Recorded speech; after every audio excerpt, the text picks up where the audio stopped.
মধ্যরাতে ছিটমহল বিনিময় উৎসবে বাঁধ ভাঙা উচ্ছ্বাস। ৬৮ বছর পর মিলল পরিচয়, পেল নতুন ভূখণ্ড। ১১১ ছিটমহলে ওড়ানো হলো লাল সবুজের পতাকা।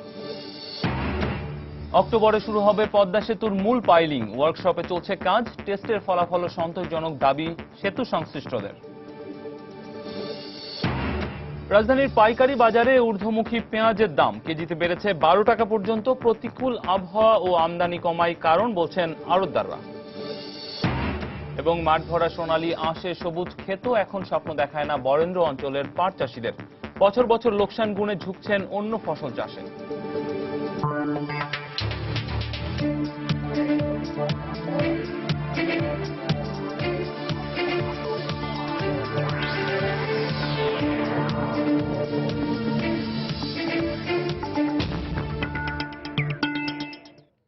দেখছিলেন শিরোনাম। আমন্ত্রণ জানাচ্ছি দেশ ও দেশের বাইরের অর্থ বাণিজ্যের নানা খবর নিয়ে আমাদের নিয়মিত আয়োজনের সময় বাণিজ্যে, আর আপনাদের সঙ্গে আছি আমি রামিম হাসান। দর্শক, অর্থ বাণিজ্যের অন্যান্য খবরের সঙ্গে আজ আমরা আলোচনা করব মুদ্রা নীতি ও দেশের ব্যাংকিং খাত নিয়ে। আর এ নিয়ে কথা বলতে আমাদের স্টুডিওতে উপস্থিত হয়েছেন বাংলাদেশ ব্যাংকের প্রধান অর্থনীতিবিদ বিরূপাক্ষ পাল। বিরূপাক্ষ পাল, আপনাকে অসংখ্য ধন্যবাদ সময় স্টুডিওতে আসার জন্য। আমরা আলোচনায় যাব, তবে তার আগে কিছু রিপোর্ট জেনে আসি। দর্শক, পদ্মা সেতুর নির্মাণ কাজের অগ্রগতি নিয়ে প্রতি মাসের ১ তারিখে আমরা বিশেষ রিপোর্ট প্রচার করে থাকি। এরই ধারাবাহিকতায় আজ থাকছে সেতুর পাইল নির্মাণের কাজ নিয়ে একটি রিপোর্ট। টেস্ট পাইলের কাজ চলছে, অপেক্ষা এখন পদ্মা সেতুর মূল পাইলের। আগামী অক্টোবর মাসের মধ্যেই শুরু হয়ে যাবে সেটাও। মুন্সিগঞ্জের মাওয়ায় চীনা কোম্পানির বিশাল ওয়ার্কশপে চলছে এইসব পাইল নির্মাণের কাজ। এখন পর্যন্ত টেস্ট পাইলের ফলাফল সন্তোষজনক বলে জানিয়েছেন সংশ্লিষ্ট কর্মকর্তারা। মাওয়া এলাকা ঘুরে এসে রিপোর্ট এহসান জুয়েলের, ক্যামেরায় ছিলেন সাইফুল ইসলাম। দেশের ইতিহাসে সবচেয়ে বড় প্রকল্প, তার কর্মযজ্ঞ তাই বিশাল। সেতুর দায়িত্বে চীনের মেজর ব্রিজ কোম্পানি। বিশাল এলাকা নিয়ে মুন্সিগঞ্জের মাওয়ায় তাদের গড়ে তোলা ওয়ার্কশপে সর্বোচ্চ গুরুত্ব দিয়ে বানানো হচ্ছে পদ্মা সেতুর পাইল। ৬.১৫ কিলোমিটার পদ্মা সেতুতে পাইল বসানো হবে ২৬৪টি। এর মধ্যে চীন থেকে চলে এসেছে ১২,০০০ টন স্টিল প্লেট, যেটি দিয়ে আপাতত নির্মাণ করা যাবে ২০টি পাইল। সমুদ্রপথে আসছে আরও ১,৩০,০০০ টন স্টিল প্লেট। একটি স্টিল প্লেট দিয়ে তৈরি করা হবে ৩.২ মিটার উচ্চতার পাইল। তবে তার আগে বুয়েটে পরীক্ষার মাধ্যমে নিশ্চিত করা হবে আমদানিকৃত স্টিলের মান। মাওয়া ওয়ার্কশপে নির্মিত ছোট ৮টি পাইলকে জোড়া লাগিয়ে নিয়ে যাওয়া হবে নির্ধারিত স্থানে। এরপর এরকম বড় ৪টি পাইলকে জোড়া লাগিয়ে চূড়ান্ত ১২০ মিটার দৈর্ঘ্যের একটি পাইল তৈরি করা হবে। কর্মকর্তারা বলছেন অক্টোবরের মধ্যেই মূল পাইল বসানো সম্ভব হবে। পাইলগুলো বসানোর পরে আমাদের পাইল ক্যাপ করতে হবে, তারপরে পিয়ার করতে হবে, যেটাকে আমরা আমাদের লোকজন খুঁটি বলে। পিয়ার তৈরি করব, তার উপরে আমাদের সুপার স্ট্রাকচারগুলো দিয়ে বসবে। এবং সুপার স্ট্রাকচারের ম্যাটেরিয়ালসগুলো চায়নায় অলরেডি প্রস্তুত হচ্ছে। এর আগে 3টি টেস্ট পাইল এবং বায়োডাক্টের জন্য 4টি পাইল বসানো হয়েছে। এক একটি টেস্ট পাইলের উপর ৪,০০০ টন ওজন চাপিয়ে পরীক্ষায় প্রাপ্ত ফলাফলের উপরই মূল পাইলের দৈর্ঘ্য নির্ধারণ করা হবে। আমাদের পাইল এখনো কোনো সেটেলমেন্ট করে নাই বেশি, আমাদের এখনো স্যাটিসফ্যাকশনের মধ্যেই আছে। পাইল লোডটা দেখে আমাদের ডেপথটা ঠিক করা, যে কতটুকু আমার দিতে হবে। রেজাল্ট দেখে যদি বেশি ভালো না, তখন আমাদের লেন্থ বাড়াতে হতে পারে। আবার রেজাল্ট যদি স্যাটিসফ্যাক্টরি থাকে, তাহলে এই লেন্থে আমাদের যে ১২০ মিটার নির্ধারিত হবে, ১২০ মিটারই থাকে। পাইল বসানোর ওয়ার্কশপটির পাশেই সাবস্ট্রাকচার এবং সুপারস্ট্রাকচার নির্মাণের জন্য ১৩০০ মিটার দৈর্ঘ্যের আরেকটি ওয়ার্কশপ নির্মাণের কাজ চলছে। পদ্মা সেতুর যে বিশাল কর্মযজ্ঞ, তার মধ্যে সবচেয়ে চ্যালেঞ্জিং বলা হচ্ছে পাইল বসানোকে। আর বিশ্বের সর্বাধুনিক প্রযুক্তিতে মাওয়ার ওয়ার্কশপে নির্মিত এই পাইলগুলো নদীতে নিয়ে যাওয়ার পর তার উপর সাবস্ট্রাকচার ও সুপারস্ট্রাকচার বসানো হলেই মূলত দৃশ্যমান হয়ে উঠবে স্বপ্নের পদ্মা সেতু। এহসান জুয়েল, সময় সংবাদ, মুন্সিগঞ্জ। রাজধানীর পাইকারি বাজারে অস্বাভাবিক হারে বেড়েছে পেঁয়াজের দাম। গেল সপ্তাহের তুলনায় কেজিতে ১৫ টাকা বেশি দরে বিক্রি হচ্ছে দেশি পেঁয়াজ। কেজিতে সর্বোচ্চ ১২ টাকা বেড়েছে আমদানি করা পেঁয়াজের দাম।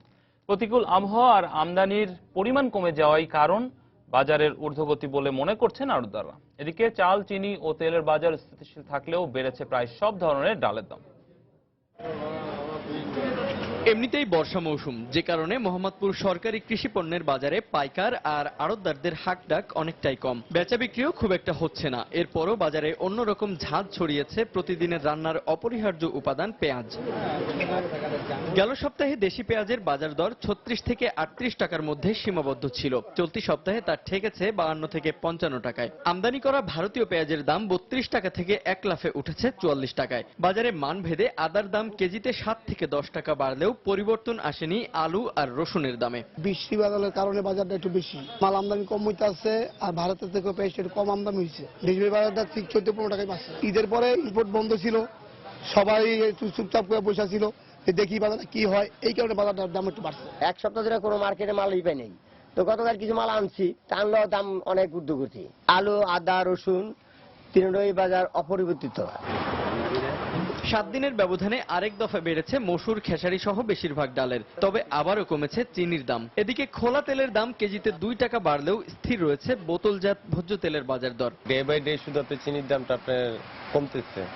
আপনার গত সপ্তাহের তুলনায় এই সপ্তাহে আপনার বস্তা প্রতি আপনার প্রায় 50 থেকে 60 টাকা কমছে। দেশি মুসুরি আপনার গত সপ্তাহে ছিল আপনার 121 থেকে 22 টাকা। এই সপ্তাহে এসে আপনার মুসুরি আমরা বিক্রি করতেছি 23 থেকে আপনার 24 টাকা বিক্রি করতেছি। একেবারেই স্বাভাবিক রয়েছে চালের বাজার। নাজিরশাইল, মিনিকেট, আটাশ, পারিজা সহ বেশিরভাগ চাল বিক্রি হচ্ছে আগের দামেই। তবে সে তুলনায় বাজারে বেচাকেনা কম হচ্ছে বলে দাবি ব্যবসায়ীদের। জুবাইর ফয়সাল, সময় সংবাদ, ঢাকা। দর্শক, গত দুদিন আগেই বাংলাদেশ ব্যাংকের পক্ষ থেকে আগামী এই অর্থ বছরের প্রথমার্ধের জন্য মুদ্রানীতি দেওয়া হয়েছে। আর আমাদের আজকের আলোচ্য বিষয় সেই মুদ্রানীতি। আমরা আগেই জানিয়েছি আজ আমরা আলোচনা করব সেই মুদ্রানীতি এবং দেশের ব্যাংকিং খাত নিয়ে। এবারে এ বিষয়ে কথা বলতে চলে যাচ্ছি বাংলাদেশ ব্যাংকের প্রধান অর্থনীতিবিদ বিরূপাক্ষ পালের কাছে। আচ্ছা, আমরা তো গত দুদিন আগে মুদ্রানীতিটা পেলাম এবং এখানে প্রায় 15% ঋণ প্রবৃদ্ধি বেসরকারি খাতে ধরা হয়েছে। তো বেসরকারি খাতে ঋণ প্রবাহের জন্য এই বিষয়টি কতটা ইতিবাচক, যদি ব্যাখ্যা করেন আমাদেরকে, কিভাবে আসলে ইতিবাচক? বেসরকারি খাতটি হচ্ছে সবচেয়ে বড় খাত অর্থনীতির মধ্যে। এই খাতটি আমরা প্রায় অর্থনীতির প্রায় মূল জিডিপি, যেটা জিডিপির প্রায় 40 ভাগের কাছাকাছি। তো এটির বৃদ্ধি মানে অর্থনীতির বৃদ্ধি, এটা সবচেয়ে বড় মানে অংশ। এবং কেন্দ্রীয় ব্যাংকের উচিত হচ্ছে, কাজই হচ্ছে যে এই বেসরকারি খাতে ঋণটার প্রবাহ ঠিক মতো থাকে এবং এটি অর্থনৈতিক কর্মকাণ্ডে অংশ নেয়, নিয়োগ বাড়ে এবং তাতে অর্থনীতির প্রবৃদ্ধি বাড়ে, কর্মসংস্থান সৃষ্টি হয়। এবং সেই জন্য আমাদের যে প্রবৃদ্ধির লক্ষ্যমাত্রা আছে এটির একটা মূল বিষয় হচ্ছে বিনিয়োগ। বিনিয়োগ ছাড়া তো উৎপাদন বাড়বে না। তো এই হিসাবে এই যে আমরা 15% প্রবৃদ্ধি ধরেছি, এটি অত্যন্ত একটা ইতিবাচক পদক্ষেপ। এটা খুব বেশি না, কিন্তু আমরা যথেষ্ট মাত্রায় ধরেছি। এমন মাত্রায় ধরেছি যেন এই 15% প্রবৃদ্ধি দিয়ে ঋণের আমরা 7% জাতীয় আয়ের প্রবৃদ্ধি অর্জন করতে পারি। আচ্ছা, এখানে ওই যে 7%-এর কথা যখন চলে আসলো, এটা অর্জনের ক্ষেত্রে এটা কিভাবে ভূমিকা রাখবে বা কতখানি ভূমিকা রাখবে বলছিলেন যে আপনার যে মানে এই অর্থবছর যখন শেষ হলো তখন আমাদের ঋণের প্রবৃদ্ধি ছিল 13.6 ভাগ। এটা দিয়ে আমরা 6.5 ভাগের প্রবৃদ্ধি অর্জন করেছি। তো এই হিসাবে যদি আমাদের একটা গাণিতিক হিসাবে দেখা যায় যে 14.6 ভাগের মতো থাকলেও আমরা প্রায় 7 ভাগ প্রবৃদ্ধি অর্জন করতে পারি। তো 15% প্রবৃদ্ধি ধরেছি, এটি ইতিবাচক। এটা খুব সুস্থভাবেই এই প্রবৃদ্ধি অর্জন করতে সহায়ক হবে। তবে অন্যান্য অনুষঙ্গের উপর তো বাংলাদেশ মুদ্রানীতির প্রভাব নেই, যেমন ঝড় বৃষ্টি, প্রাকৃতিক দুর্যোগ এবং অবকাঠামোর উন্নয়ন। এই বিষয়গুলো পাশাপাশি যদি আরো উন্নত হয় তাহলে 7 ভাগ প্রবৃদ্ধি অর্জিত হবে এই মুদ্রানীতি দিয়ে। এবং আমাদের মাঝে মধ্যে দেখা যায় যে দেশে যে রাজনৈতিক অস্থিরতা থাকে, তারপর নানা ধরনের সমস্যা থাকে, এর মধ্যে থেকেও ওই প্রসঙ্গটা আমি বলিনি। সেটা থাকলে তো বিনিয়োগকারীরা ঋণ দিলেও ঋণ নেবে না, সেরকম একটা পরিস্থিতি থাকে বা কম নেবে। তো রাজনৈতিক অস্থিতিশীলতা থাকলে তো সমস্ত অঙ্কগুলি কিছুটা প্রভাবিত হয়, গড়বড় হয়ে যায়। তো সেটা আশা করছি আমরা রাজনৈতিক স্থিতিশীলতা থাকলে এবং অর্থনীতির অবকাঠামো উন্নত হলে, শুধু অবকাঠামোর কথা বললে হয় না, এটা একটা ক্লিশে হয়ে গেছে। অবকাঠামো পরিচালনার যে শৃঙ্খলা, ঢাকার মধ্যে অবকাঠামো আছে, কিন্তু ঢাকার মধ্যে যদি আমি ট্রাফিক জ্যামে আটকে থাকি ঘন্টার পর ঘন্টা, এটা তো আমার শ্রমশক্তিটাকে কমিয়ে দিচ্ছে, উৎপাদনশীলতা কমিয়ে দিচ্ছে, আমার স্বাস্থ্যের ক্ষতি করছে, মানসিক দুশ্চিন্তা বাড়াচ্ছে। সেই জিনিসগুলো কিন্তু মুদ্রানীতির নিয়ন্ত্রণের মধ্যে নেই। আরেকটা বিষয় কিন্তু আমরা দেখেছি যে 2015 যে শুরুটা, সেটা একটা রাজনৈতিক অস্থিরতার মধ্যে ছিল এবং পরবর্তীতে কিন্তু আমরা দেখেছি যে ব্যাংকিং খাতে যে সমস্যাগুলো হচ্ছিল সেটা আবার এই সময়টাতে এসে কাটিয়ে উঠতে পেরেছে। তো সেক্ষেত্রে আসলে বাংলাদেশ ব্যাংকের ভূমিকাটা আসলে কি ছিল, এবং এটা কি এই যে নীতিগুলো নেওয়া হচ্ছে বাংলাদেশ ব্যাংকের পক্ষ থেকে, যে আর্থিক নীতিগুলো, এই সুসংহত নীতিমালার ফল বলে আপনি মনে করছেন কিনা, এবং যদি মনে করে থাকেন সেটা আসলে কিভাবে এই ক্ষেত্রে ভূমিকাটা রাখছে? আসলে তো কোনো উন্নতির ক্রেডিট আমরা সবসময় নিতে চাই, কিন্তু ঠিক আমি এইভাবে নিচ্ছি না। অর্থনীতির মধ্যে মুদ্রানীতি এবং রাজস্ব নীতি, যেটা বাজেট হয় এটা রাজস্ব নীতি, একটি আরেকটি পরিপূরক, মানে একটি পাখির দুটো পাখার মতো। তো আমি মনে করি যে বাজেটের যেরকম একটা ভূমিকা ছিল, মুদ্রানীতিরও ভূমিকা ছিল। তবে এই যে ব্যাংকিং খাতে শৃঙ্খলা আনয়ন, সেটা তো সম্পূর্ণভাবে কেন্দ্রীয় ব্যাংকের দায়িত্ব। মনিটরিংটা খুব হ্যাঁ, গুরুত্বপূর্ণ এটা এখানে। মনিটরিং করছে এবং একই সাথে একটা গুণগত মানের পরিবর্তন হচ্ছে। যেমন এখন আমাদের গভর্নর সাহেব তার রুমে বসে কম্পিউটারের স্ক্রিনে দেখতে পান যে কত ঋণ হচ্ছে না হচ্ছে, কোন ব্যাংকে কত ঋণ নিচ্ছে। এই মনিটরিংটা এখন ডিজিটালাইজ করা হচ্ছে, মানে প্রযুক্তি সাহায্য করছে আমাদের সুপারভিশনটাকে আরেকটু শক্তিশালী করতে। তো এই ক্ষেত্রে আর ঋণের হয়তো খেলাপি যেরকম এখন 9.7 ভাগ উঠেছে, এটি নতুন সংজ্ঞা দেওয়ার জন্য, যে নতুনভাবে আমরা আন্তর্জাতিক মানের সংজ্ঞা দেওয়ার জন্য উঠেছে। আর হিসাব নিকাশের মধ্যে আরো স্বচ্ছতা আসছে। তবে আস্তে আস্তে বাংলাদেশ ব্যাংক আশা করছে তার রেগুলেশনের মাধ্যমে এবং দ্রুত হস্তক্ষেপের মাধ্যমে এই মাত্রা কমিয়ে আনবে। আচ্ছা, একটা বিষয় সেটা হচ্ছে আমরা দেখছি যে বিশ্ব জুড়ে যেখানে আপনার তেলের দাম কমে গেছে এবং সেই সাথে আপনার ভোগ্যপণ্যের দামও কিন্তু একটা নিম্নমুখী একটা প্রবণতা লক্ষ্য করা যাচ্ছে। এক্ষেত্রে যে শীর্ষ অর্থনীতির যে দেশগুলো রয়েছে সেখানে কিন্তু একটা মূল্য সংকোচনের ঝুঁকিতে রয়েছে বিভিন্ন দেশ। অথচ বাংলাদেশে কিন্তু আমরা দেখছি যে মূল্যস্ফীতি নিয়ন্ত্রণে আমরা অনেকটা হিমশিম খাচ্ছি, যদিও আমাদের এখন অবস্থা আগের অবস্থার চেয়ে তুলনামূলক ভালো, তারপরেও এই হিমশিমটা খাচ্ছি। এবং এইটা আসলে কেন হচ্ছে, মানে যেখানে বিশ্বব্যাপী ভোগ্যপণ্যের দাম এবং তেলের দাম কমে যাওয়ার পরেও আমাদের এখানে মূল্যস্ফীতি নিয়ন্ত্রণটা কেন কঠিন হয়ে পড়ছে? এর প্রথম কথা হচ্ছে যে দুটো কারণ আছে। প্রথম হচ্ছে যে উন্নত বিশ্বে সবসময় মূল্যস্ফীতির মাত্রাটা কম থাকে, ওদের গড় মূল্যস্ফীতি শতকরা 2 ভাগ, আর আমাদের গড় মূল্যস্ফীতি 6 থেকে 8 ভাগের মধ্যে এই ডেভেলপিং ওয়ার্ল্ডের মধ্যে। এটা একটি। আরেকটি হচ্ছে যে ওই যে তেলের দাম কমে যাওয়ার কথা যেটি আপনি বললেন, সেটি বাংলাদেশ কিন্তু তেলের দামটা অ্যাডজাস্ট করেনি। হ্যাঁ, সেটাই। সেটা অ্যাডজাস্ট করেনি, কিন্তু বাংলাদেশ যদি মূল্যস্ফীতির ক্ষেত্রে কিছুটা বহির্বিশ্বের সুবিধা পেয়ে থাকে, সেটি ওই কমোডিটি প্রাইসের মধ্যে দিয়ে কিছুটা পেয়েছে। কারণ তেলের মূল্য কমে যাওয়ার সাথে সাথে আন্তর্জাতিকভাবে কমোডিটি প্রাইস, যেমন বাইরে থেকে আমি যদি কোনো দ্রব্য আনছি, সেটা দ্রব্য আস্তে আস্তে একটু কমে যায়, তো সেটি ক্ষেত্রে পাচ্ছে। তো তেলের মূল্য তো আমরা পুরোপুরি অ্যাডজাস্ট করিনি। যদি আমরা অ্যাডজাস্ট করতাম তাহলে এখন 6.2 ভাগ যে মূল্যস্ফীতি আছে সেটি আরো কমে আসতো। আপনি কি মনে করেন যে যদি এই তেলের দামটা যদি বাংলাদেশে এখন মানে সরকার যদি আবার নতুন করে ঠিক করে, অর্থাৎ অ্যাডজাস্ট করে, তো সেক্ষেত্রে এই সুফলটা একদম ভোক্তা পর্যায়ে ঠিকমতো পৌঁছবে? কারণ আমরা অনেক সময় দেখি যে যখন দাম বাড়ে তখন যারা এর সাথে যারা সংশ্লিষ্ট ব্যবসায়ীরা আছেন তারা দ্রুত দাম বাড়িয়ে দেন, কিন্তু দাম কমলে পরে সেক্ষেত্রে আসলে কতখানি সরকারের মনিটরিং বলেন বা সেই ক্ষমতাটা কতখানি থাকে, এবং সেক্ষেত্রে কি এটা আসলে ভোক্তা পর্যায়ে পৌঁছানো কি সম্ভব কিনা? এটা আমাদের বিপিসি, বাংলাদেশ পেট্রোলিয়াম কর্পোরেশনের সক্ষমতার একটা ব্যাপার জড়িত। তবে বাংলাদেশ এখন যেটা করছে, তেলের দাম কমে যাওয়ায় বাজারের দাম কমেনি, কিন্তু স্বল্প মূল্যে আমরা যদি $250 মিলিয়ন যদি আমরা বাঁচাতে পারি প্রতি বছর, ওটা দিয়ে ওই যে আগের যে লোকসানগুলি ছিল, ঋণগুলো ছিল বিপিসির, সেগুলো শোধ করা হচ্ছে। এখন সিদ্ধান্তটা এটা রাষ্ট্রীয় পর্যায়ে একটা সিদ্ধান্তের ব্যাপার। আবার এটির আরেকটা দিক আছে, যখন বহির্বিশ্বে তেলের দাম বেশি থাকে তখনও কিন্তু ওই ভর্তুকি দিয়ে দেওয়া হয়। সুতরাং এটা এখন এটা যেটা হতে পারে সেটি হচ্ছে যে বিপিসির পাশাপাশি আরো কিছু দক্ষ ব্যক্তি মালিকানায় কিছু তেলের পৃথিবীর অনেক দেশে আসছে, যারা লিবারালাইজেশন করেছে তাদের মধ্যে এটা করেছে। ইন্ডিয়া অনেকটা অ্যাডজাস্ট করেছে। সেটা হলে হয়তো আরো দক্ষ, শুধু একটি কোম্পানির মধ্যে দিয়ে এটি হবে না, এটি আরো বিকাশ করতে হবে, এবং সরকার মুক্ত বাজার এবং ব্যক্তি মালিকানার বিকাশে বিশ্বাসী। সুতরাং এটি আস্তে আস্তে করলে বাজারে যথাযথ আন্তর্জাতিকভাবে যে সুবিধাটা তারা পাবে, আমরাও এখানে বসে সেই সুবিধাটা পাবো। আরো বেশ কিছু বিষয় নিয়ে আলোচনা, আমরা এর আগে তো বেশ কিছু বিষয় নিয়ে কথা বললাম। এখন একটা বিষয় আমাদের সবার মনে প্রশ্ন জাগে যে আপনারা প্রবৃদ্ধি বাড়ানোর কথা বলছেন, বেসরকারি খাতকে আরো শক্তিশালী করার কথা বলছেন, কিন্তু আমরা কিন্তু দেখছি যে বিনিয়োগ বান্ধব বলা হচ্ছে মুদ্রানীতিকে, কিন্তু সেক্ষেত্রে সুদের হার কমানোর যে বিষয়টা থাকে, অর্থাৎ নীতি নির্ধারণে যে সুদের হার, সেখানে কিন্তু আমরা কোনো নড়চড় দেখিনি, অপরিবর্তিত রাখা হয়েছে। এটা আসলে কেন, এবং এটা রেখে আসলে আপনারা কিভাবে যে বিনিয়োগ বান্ধবের কথা বলছেন সেটি আসলে কিভাবে বাস্তবায়ন করবেন? ধন্যবাদ। আসলে মুদ্রানীতির আমাদের কতগুলো টুল থাকে, প্রত্যেক হাতিয়ার থাকে। তো তো আমাদের উন্নয়নশীল দেশের জন্য আমরা প্রধানত দুটো হাতিয়ার নিয়ে কাজ করি। একটা হচ্ছে মুদ্রা সরবরাহ, আরেকটি হচ্ছে সুদের হার। এখন মুদ্রা সরবরাহটা আমরা ইজি করেছি। যেরকম আমরা মুদ্রা সরবরাহ যদি আমাদের অঙ্কের অনুযায়ী যদি প্রবৃদ্ধির হার 7 ভাগ আর যদি আমাদের মূল্যস্ফীতি 6 ভাগ বা তার চেয়ে বেশি হয়, তাহলে আমরা দেখতে পাচ্ছি যে 13.5 ভাগের মতো আমরা মুদ্রা সরবরাহ করলেই আমাদের সেটি হয়ে যেত।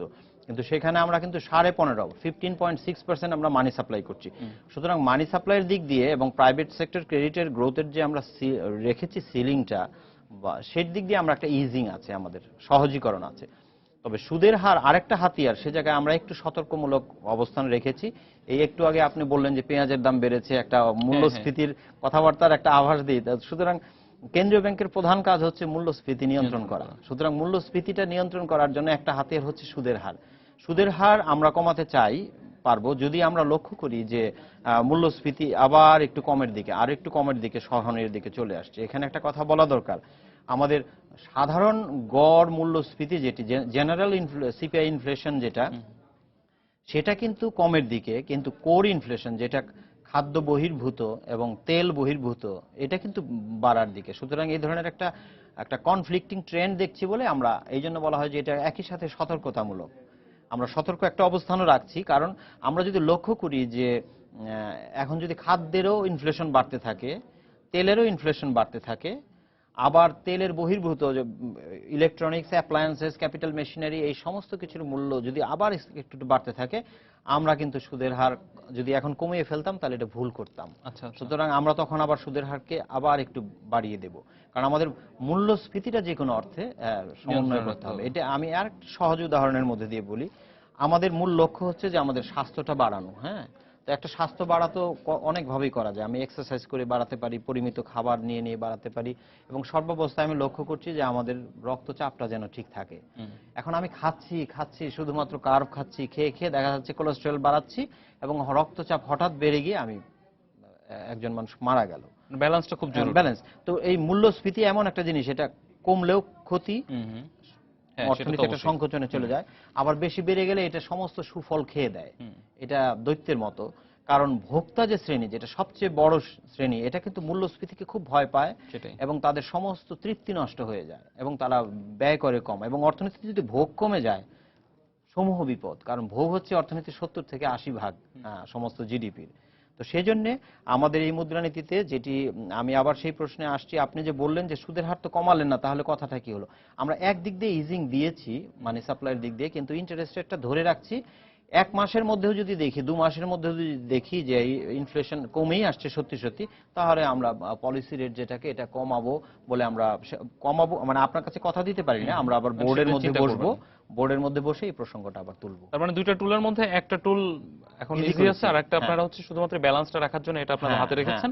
সেটা আপনার সামনে কি অবস্থায় সেটার উপর বিবেচনা করে মূল্যস্ফীতিটা ঘোরা, এই ঘোরাটার আমরা একটু লাগামটা টেনে রেখেছি, একটু টেনে, ওই লাগামটা হচ্ছে সুদের হার, এটাতে আমরা টানছি। যদি উঠতে চায় তাহলে আবার টান দিব ওটাকে, মানে আমরা ইন্টারেস্ট রেটটাকে বাড়িয়ে দেব আবার ওই দিক দিয়ে। ব্যাংকিং খাত প্রসঙ্গে আসি। নতুন অনেকগুলো ব্যাংক তাদের কার্যক্রম পরিচালনা শুরু করেছে। তো সেক্ষেত্রে আপনারা যেহেতু এগুলো নিয়মিত পর্যবেক্ষণ করে থাকেন, তো সেই ব্যাংকগুলো আসলে পারফরমেন্স গুলো কেমন? নতুন ব্যাংক যেগুলো বিশেষ করে একদম নতুন ব্যাংকগুলো তো পারফরমেন্সের প্রশ্নে এত দক্ষ হবে না, কিন্তু কমার্শিয়াল ব্যাংকের পারফরমেন্স ওভারঅল ভালো। কারণ আপনি যদি এই যে খেলাপি ঋণের কথা বলেন, খেলাপি ঋণ কিন্তু কমার্শিয়াল ব্যাংকগুলোতে গড়ে যেমন 5 থেকে 6 ভাগ, রাষ্ট্রায়ত্ত ব্যাংকগুলোতে বেশি। হ্যাঁ, তো ওইটা গড় করে আমরা প্রায় 10 ভাগের কাছাকাছি চলে যাই। তো কমার্শিয়াল, এখন নতুন যে ব্যাংকগুলো, এদের মধ্যে একদম রাতারাতি দক্ষ ব্যবস্থাপনা আসবে বলে আমার মনে হয় না। তো আমাদের এই বিষয়ে নির্দিষ্ট বিভাগ আছে, তারা সেটা দেখাশোনা করছে এবং তাদের দক্ষতা বৃদ্ধি, তাদের ক্যাপিটাল রেশিও, তাদের মানে ইকুইটি রেশিও, এই জিনিসগুলো তারা দেখার চেষ্টা করছে। বাণিজ্যিক ব্যাংকগুলোর পারফরমেন্সের কথা যেটা বললেন, সেক্ষেত্রে কিন্তু আমরা কিন্তু দেখতে পাচ্ছি যে বাণিজ্যিক ব্যাংক যেগুলো রয়েছে সেগুলো এখন আগের চেয়ে অনেক বেশি সার্ভিস চার্জ নির্ভর হয়ে পড়ছে, যেখানে এই ব্যাংকগুলোর শিল্প ঋণ দানের পরিবর্তে সেবার বিনিময়ে মুনাফা অর্জনের ক্ষেত্রে বেশি ঝুঁকছে। এই বিষয়গুলো আপনারা লক্ষ্য করছেন কিনা, আর এগুলো যদি লক্ষ্য করে থাকেন সেক্ষেত্রে কি ধরনের ব্যবস্থা নেওয়া হচ্ছে আসলে?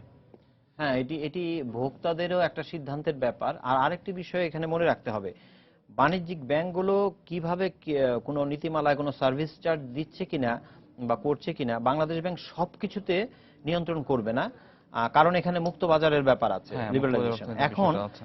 অন্য একটা ব্যাংক যদি ভোক্তাকে মানে খদ্দের আকর্ষণ করতে চায়, তাহলে সে এটা সেলফোনের মতো, সেলফোনে একটা কোম্পানি হাই রেট রেখে এখন চলতে পারবে না, কিন্তু সেই ব্যাংকে হয়তো রাখছে, সেটা তার জন্য সার্ভিসেবল হচ্ছে। তারপর আমি বলবো যে যদি ভোক্তাদের সত্যি এটাতে অসুবিধা হয়, বাংলাদেশ ব্যাংকের একটা হটলাইন আছে, সেটাতে অভিযোগ করা যায়, এবং সকল ব্যাংকের নিয়ন্ত্রক হিসাবে বাংলাদেশ ব্যাংক সবসময় পাবলিক ইন্টারেস্টে কাজ করে।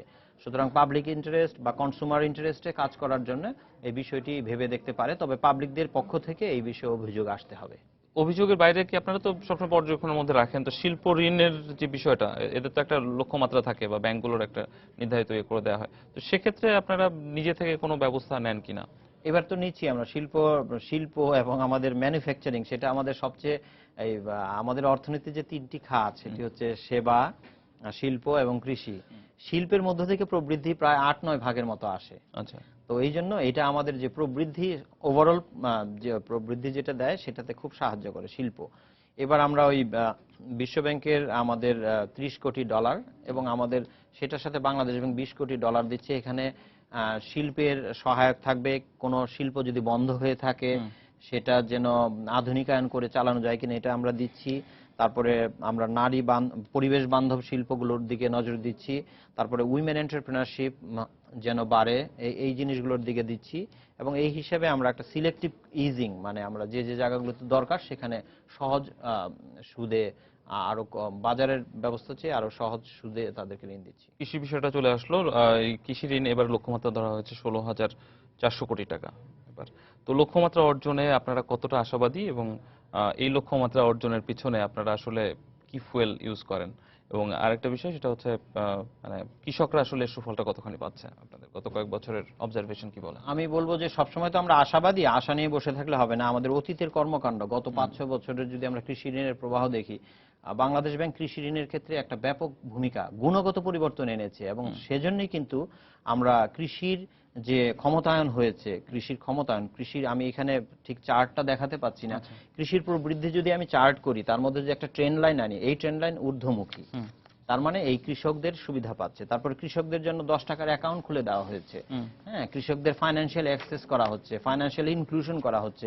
এটা শুধু একটি খাতে ব্যাপক মাত্রায় ঋণ না দিয়ে আমরা অনেক মানুষের মধ্যে ঋণটা বিতরণ করে দেওয়ার পক্ষপাতী, এবং সে থেকে কৃষির যদি ক্ষমতায়ন না হয়, কৃষি তো হচ্ছে শতকরা 40 থেকে 45 ভাগ মানুষকে নিয়োগ দিয়ে থাকে। সুতরাং এটা আমরা বুঝতে পারছি যে আমাদের অর্থনীতির, মুদ্রানীতির একটা বড় লক্ষ্য হচ্ছে আমাদের নিয়োগ বৃদ্ধি।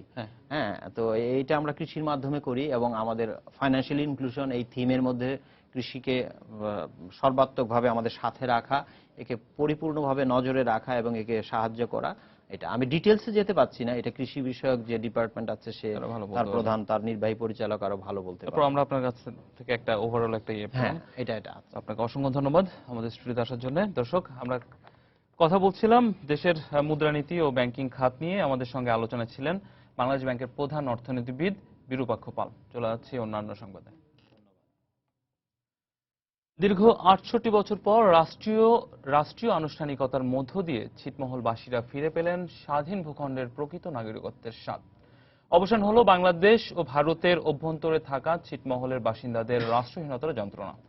নানা ঘাত প্রতিঘাত পেরিয়ে পাওয়া এই পরিচয়, তাই মধ্যরাতের আধার ঠেলে মুক্তির নিঃশ্বাসে বাঁধ ভাঙা উচ্ছ্বাসে মেতেছিলেন সবাই। কুড়িগ্রামের দাসিয়ার ছড়া থেকে মমিনুল ইসলাম মঞ্জুকে সাথে নিয়ে তফসির বাবুর রিপোর্ট।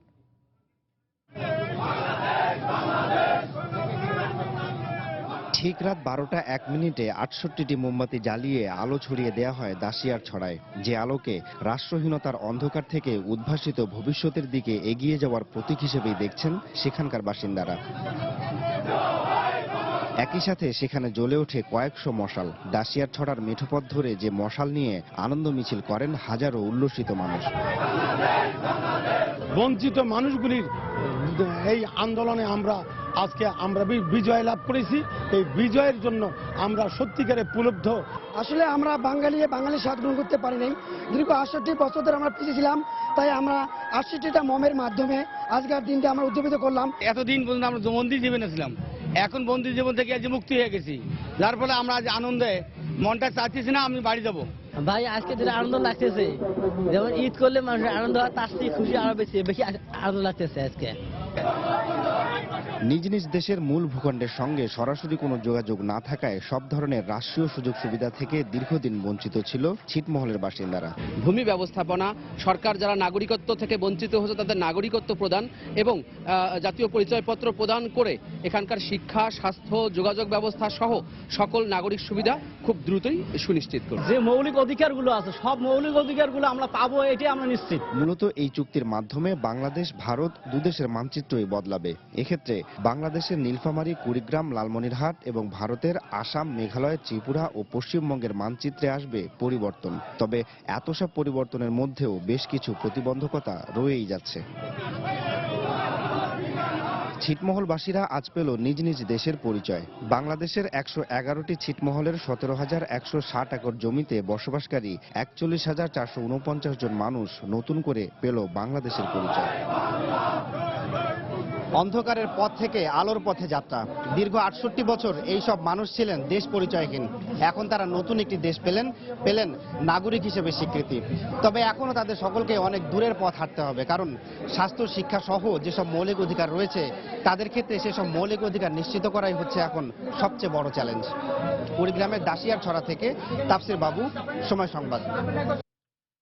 এদিকে দাসিয়ারছড়া গ্রামে সকালে জাতীয় পতাকা উত্তোলন করা হয়। এই কর্মসূচিতে অংশগ্রহণ করেন সরকারি কর্মকর্তা, পুলিশ, শিক্ষার্থী ও সাধারণ মানুষ। জাতীয় সঙ্গীত বাজিয়ে পতাকা উত্তোলন করা হয়। এ সময় দাসিয়ারছড়া বাংলাদেশে অন্তর্ভুক্ত হওয়ার পর এটাই প্রথম এই গ্রামে বাংলাদেশের জাতীয় পতাকা উত্তোলন। এতে উপস্থিত থাকতে পেরে স্থানীয় মানুষ উচ্ছ্বাস প্রকাশ করেন। এ সময় কুড়িগ্রামের ফুলবাড়ী উপজেলা নির্বাহী কর্মকর্তা জানান, এই পতাকা উত্তোলনের মধ্য দিয়ে আনুষ্ঠানিকভাবে ছিটমহল বিনিময় সমাপ্ত হলো।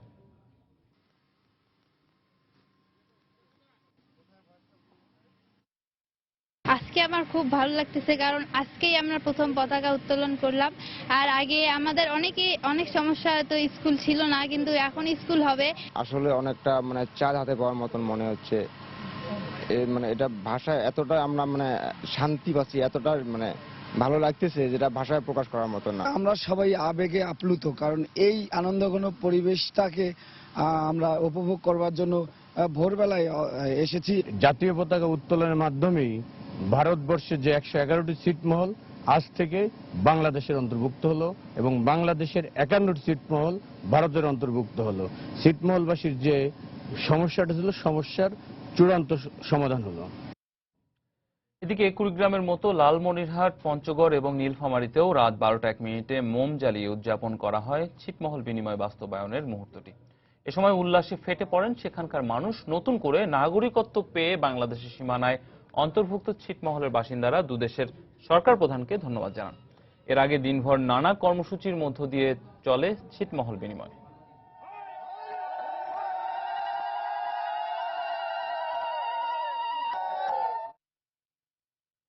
এদিকে নীলফামারীর 4টি ছিটমহলে আনুষ্ঠানিকভাবে জাতীয় পতাকা উত্তোলন করা হয়েছে। এই পতাকা উত্তোলনের মধ্য দিয়ে বাংলাদেশি নাগরিকত্বের পূর্ণ স্বাদ গ্রহণ করল ছিটমহলবাসী। সকাল 7টায় জাতীয় সঙ্গীত পরিবেশনের মধ্য দিয়ে নীলফামারীর খারিজা গীতালদহ ছিটমহলে স্থানীয় সংসদ সদস্য আফতাব উদ্দিন সরকার জাতীয় পতাকা উত্তোলন করেন। এ সময় নীলফামারীর ভারপ্রাপ্ত জেলা প্রশাসক মুজিবুর রহমান, অতিরিক্ত police super Abu Maruf Hossain, civil surgeon doctor Abdur Rashid সহ উপজেলা পরিষদের কর্মকর্তা ও স্থানীয় জনপ্রতিনিধিরা উপস্থিত ছিলেন। এ সময় ছিটমহলগুলোতে বিভিন্ন উন্নয়নমূলক কর্মকাণ্ডের আশ্বাস দেন স্থানীয় সংসদ সদস্য। আজকে থেকে এই ছিটমহলবাসী নতুন জীবন বাংলাদেশের নাগরিক হিসেবে আজকে এখানে প্রতিষ্ঠিত হলো। আশা করছি আজকে থেকে এখানে স্বাস্থ্য সেবা, জনস্বাস্থ্য সেবা, প্রাথমিক শিক্ষা, অন্যান্য সকল সুবিধা, এখানে যোগাযোগের জন্য যে পরিকল্পনা, স্থানীয় প্রশাসন, ইউনিয়ন পরিষদ, উপজেলা পরিষদ সকলে মিলে ইতিমধ্যে কাজ শুরু হয়ে গেছে। মাঠ ভরা সোনালী আঁশে সবুজ ক্ষেত, সোনালী সুদিনের স্বপ্ন দেখায় না বরেন্দ্র অঞ্চলের পাট চাষিদের। বছর বছর লোকসানে বিপর্যস্ত হয়ে অন্য আবাদের দিকে ঝুঁকছেন তারা। এই অবস্থায় কৃষি সম্প্রসারণ অধিদপ্তরের কর্মকর্তারা ভালো দাম পেতে রিবন পদ্ধতিতে আঁশ ছাড়ানোর তাগিদ দিচ্ছেন। হাবিবুর রহমান পাপ্পুর ক্যামেরায় রাজশাহী থেকে সাইফুর রহমান রকির রিপোর্ট।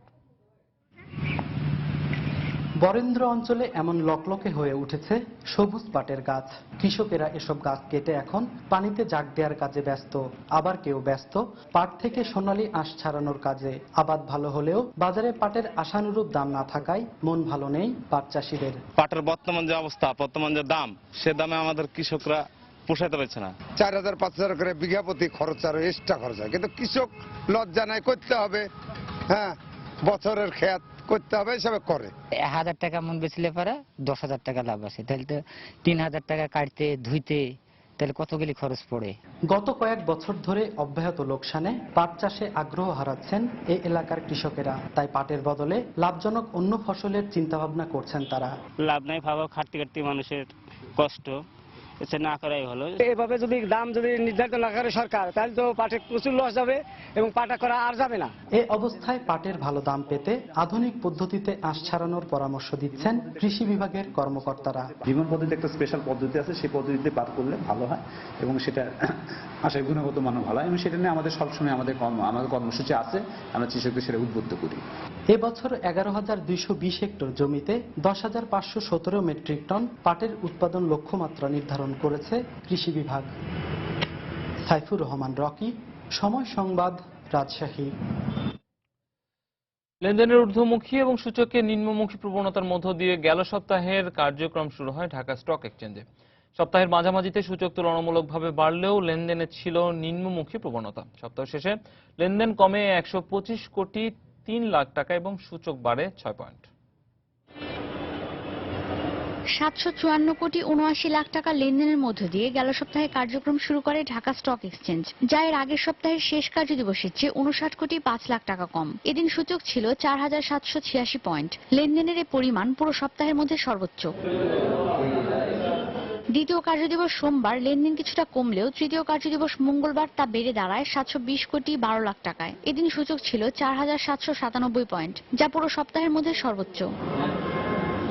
সপ্তাহের চতুর্থ ও পঞ্চম কার্যদিবসে কমে যায় সূচক এবং লেনদেনের পরিমাণ। সপ্তাহের শেষ কার্যদিবসে লেনদেন হয় 629 কোটি 86 লাখ টাকা, যা পুরো সপ্তাহের মধ্যে সর্বনিম্ন। সপ্তাহ জুড়ে লেনদেন হওয়া প্রতিষ্ঠানগুলোর মধ্যে 150টি প্রতিষ্ঠানের শেয়ারের দাম বেড়েছে, কমেছে 157টির এবং অপরিবর্তিত ছিল 18টি প্রতিষ্ঠানের শেয়ার এবং মিউচুয়াল ফান্ডের দাম। গেল সপ্তাহে শেয়ারের দাম বাড়া প্রতিষ্ঠানগুলোর মধ্যে শীর্ষে ছিল Jahin spinning, Bangladesh lamps, first Bangladesh fixed income fund, Gemini sea food এবং অলিম্পিক অ্যাক্সেসরিজ। অন্যদিকে দাম কমেছে এমন প্রতিষ্ঠানের মধ্যে far east Islami life, Republic insurance company, Linde Bangladesh, Savar refractories এবং সেন্ট্রাল ইন্স্যুরেন্স উল্লেখযোগ্য। ঈশিতা ব্রহ্ম, সময় সংবাদ, ঢাকা। সরকারি কর্মকর্তা কর্মচারীদের বেতন বৃদ্ধির সঙ্গে সঙ্গে শ্রমিকদেরও বেতন ভাতা বৃদ্ধির জন্য সরকারের প্রতি আহ্বান জানিয়েছেন বেসামরিক বিমান ও পর্যটন মন্ত্রী রাশেদ খান মেনন। দাবি আদায়ে সরকারকে বাধ্য করতে শ্রমিক নেতাদের প্রতি আন্দোলন গড়ে তোলারও আহ্বান জানান মন্ত্রী। শ্রমিক অধিকারের কথা বলে ইউরোপীয় ক্রেতা জোট অ্যাকর্ড ও অ্যালায়েন্স যা করছে তা দেশের পোশাক শিল্পকে ধ্বংস করবে মন্তব্য করে মন্ত্রী বলেন, ট্রেড ইউনিয়নকে শক্তিশালী করলে শ্রমিকরা নিজেরাই নিজেদের অধিকার রক্ষা করতে পারবে। শুক্রবার সকালে জাতীয় গার্মেন্টস শ্রমিক ফেডারেশনের 31তম প্রতিষ্ঠাবার্ষিকীর আলোচনা সভায় প্রধান অতিথির বক্তব্যে তিনি এসব কথা বলেন। সরকার যেখানে পে কমিশনে আমাদের সচিবদের জন্য প্রায় 50 ভাগ বৃদ্ধি ঘটাচ্ছেন, সেখানে একই সঙ্গে আমি গার্মেন্টস শ্রমিক নেতৃবৃন্দকে বলবো, আপনাদের বলবো, গার্মেন্টস শ্রমিকদের মজুরি প্রশ্ন নিয়ে সরকারের তরফ থেকে উদ্যোগ গ্রহণে তাদেরকে আপনারা বাধ্য করুন। যে অ্যাকর্ড এবং অ্যালায়েন্স তারা যে পদক্ষেপগুলো গ্রহণ করছে, সেই পদক্ষেপ এদেশের গার্মেন্টস শিল্পের পক্ষে যায় না। অ্যাকর্ড এবং অ্যালায়েন্সের সেই যে কাজ, এই কাজ দায়িত্ব গ্রহণ করে নিতে হবে আমাদের ট্রেড ইউনিয়নগুলোকে। আমাদের ট্রেড ইউনিয়ন যদি সক্ষম হয়ে যান, তাহলে বাইরের নজরদারি আমাদের প্রয়োজন পড়বে না। এবার দেশের বাইরের অর্থ বাণিজ্যের খবর। মন্দার ভারে জর্জরিত গ্রিকদের জীবনের প্রধান সমস্যা ব্যয় সংকোচন নীতি। দেশে বিদেশে এ নিয়ে তর্ক বিতর্কের যেন কোনো শেষ নেই। এই ইস্যুকে ঘিরে ইউরোজোনের সৃষ্টি হয়েছে রাজনৈতিক সংকট। তবে তারপরও নতুন সহায়তার আশায় বাধ্য হয়ে এই নীতি মেনে চলতে হচ্ছে গ্রিসের সরকারকে। এমন গৃহহীন আর ভবঘুরে লোকজন এখন রাজধানী এথেন্সে হরহামেশাই দেখা মেলে। গত কয়েক বছর ধরে মন্দার ধাক্কা সামলাতে যে এভাবেই নিঃস্ব হয়ে যেতে হয়েছে বহু জনসাধারণকে, আর তাদের জীবনযাপনকে আরো বেশি অসহায়ত্বের দিকে ঠেলে দিয়েছে দাতা গোষ্ঠী চাপিয়ে দেয়া ব্যয় সংকোচন নীতি। এ নিয়ে গ্রিকদের অসন্তোষের শেষ নেই, কিন্তু ভাগ্যের কি নির্মম পরিহাস, দেউলিয়াত্ব ঘুচাতে অর্থ সহায়তা পেতে আবারও ব্যয় সংকোচন নীতির ফাঁদে পা দিতে হয়েছে গ্রিক সরকারকে। তবে এত কিছুর পরও এখনো দেশটির অর্থনীতিবিদরা মনে করেন ব্যয় সংকোচন নীতি ঋণ সংকট সমাধানের কোনো পথ হতে পারে না। গ্রিসের সমস্যা সমাধানে ব্যয় সংকোচন নীতি আরোপ নিয়ে শুধু ইউরোপ নয়, ইউরোপের বাইরেও প্রচুর বিতর্ক চলছে। এটা তো কোনো সমাধান নয়, বরং এতে মানবাধিকার লঙ্ঘিত হচ্ছে। তাদেরকে বোঝাতে পারলে ভালো হতো যে তারা যে ধরনের অর্থনীতি চায় তা পেতে এই পদক্ষেপ মোটেও ফলপ্রসূ নয়। এক সময়ের অতিরিক্ত খরচের বোঝা এখন গ্রিসের প্রতিটি নাগরিকের ঘাড়ে। দাতা গোষ্ঠীর কাছ থেকে নতুন করে সহায়তা পেলে আপাতত দেউলিয়াত্ব ঘুচলেও এটি সাময়িক সমাধান মাত্র। গ্রিসের বাহ্যিক ঋণ সমস্যা দেশটির অভ্যন্তরীণ সমস্যা হয়ে দেখা দিয়েছে। বেশিরভাগ পরিবারই কর পরিশোধে অক্ষম, তারা সামাজিক ভাতার উপর নির্ভরশীল। সেসব বিষয় চিন্তা করে একজন অর্থনীতিবিদ হিসেবে আমার মনে হয় গ্রিসের জন্য এটি যথার্থ কর্মসূচি নয়। ব্যয় সংকোচন সমস্যা শুধু গ্রিকদের ব্যক্তিগত জীবনে নয়, রাজনৈতিক পরিস্থিতিকেও যথেষ্ট ঘোলাটে করেছে। আর শুধুমাত্র এই ইস্যুতেই ইউরোপের সঙ্গে সম্পর্ক নষ্ট হয়েছে গ্রিসের। নাজিয়া শাকুল, সময় সংবাদ। এদিকে দেয়ালে পিঠ থেকে যাওয়ায় ইচ্ছার বিরুদ্ধেই গ্রিস দাতা গোষ্ঠীর ব্যয় সংকোচনের শর্ত সাপেক্ষে ঋণ সহায়তা গ্রহণের চুক্তিতে এসেছে বলে মন্তব্য করেছেন গ্রিক প্রধানমন্ত্রী আলেক্সিস সিপ্রাস। বৃহস্পতিবার সিরিজা পার্টির নেতাদের সাথে এক বৈঠকে তিনি আরো বলেন, উভয় সংকটে পড়ে ইউরোজোন থেকে বেরিয়ে যাওয়া আর দেউলিয়াত্বের আতঙ্কে একরকম বাধ্য হয়েই ব্যয় সংকোচন নীতিগুলো মেনে নিয়েছেন তারা। তবে ৮৬০০ ইউরোর এ সহায়তা পেতে গিয়ে এথেন্স মুদ্রা সংকোচন ঝুঁকিতে তো পড়বেই, সেই সাথে আস্থা হারালে আন্তর্জাতিক মুদ্রা তহবিল থেকে সহায়তা পাওয়ার পথ বন্ধ হয়ে যেতে পারে বলেও মন্তব্য করেন তিনি। এদিকে গ্রিসের ঋণ সহায়তা পাওয়া আর ঋণ পরিশোধের সক্ষমতা নিয়ে অনিশ্চয়তা প্রকাশ করে আইএমএফ বলছে, ঋণ পরিশোধের জন্য গ্রিসকে সময় বাড়িয়ে দেওয়া উচিত। আর সিরিজা পার্টির সদস্যদের মধ্যেই ঋণ চুক্তি নিয়ে দ্বিমত থাকায় দফায় দফায় আলোচনা চলছে গ্রিক পার্লামেন্টে।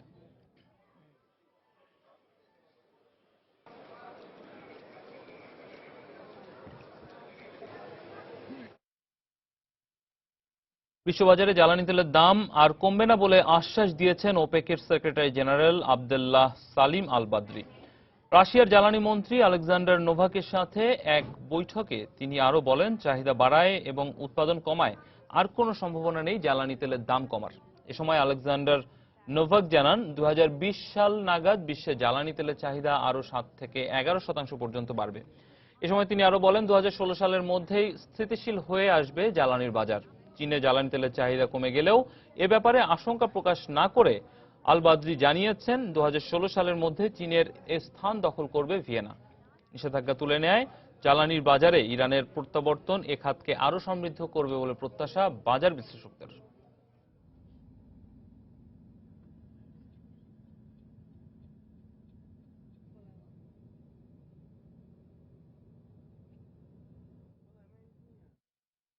এ পর্যায়ে আবারও জানিয়ে দিচ্ছি এ সময় বাণিজ্যের শিরোনামগুলো।